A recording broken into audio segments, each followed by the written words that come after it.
یکی از سربازان فرانسوی خاطرات خود را از انقلاب الجزایر چنین می نویسد: هنگامی که به دهات می رفتیم و به دنبال افراد انقلابی خانه ها را تفتیش می کردیم، خیلی خجالت می کشیدم، چون که زنان و دختران با دیدن ما به سوی استبل حیوانات می دویدند و خود را با نجاست های حیوانات آلوده می کردند تا ما به آنها تجاوز نکنیم.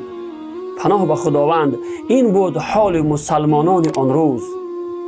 واقعا این کار برای زنان و دختران امروز خیلی عبرت بزرگی است. وقتی که زن سر و روی و بدن خود را با نجاست ها و پلیدی های حیوانات آلوده می کند، این خیلی صحنه دردآور است، تنها به خاطر آن که کسی به او نزدیک نشود و عفت خود را از دست ندهد. آنها زنهایی بودند که سر می دادند ولی عفت خود را از دست نمی دادند.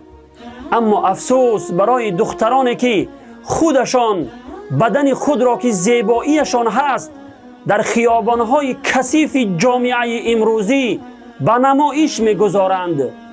در شبکه های اجتماعی خود را جلوه می دهند که صدها هزار بیننده دارند.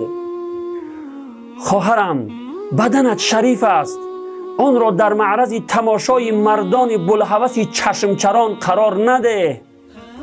مثل شیرزنهای صدر اسلام آزاده و پاکدامن باش.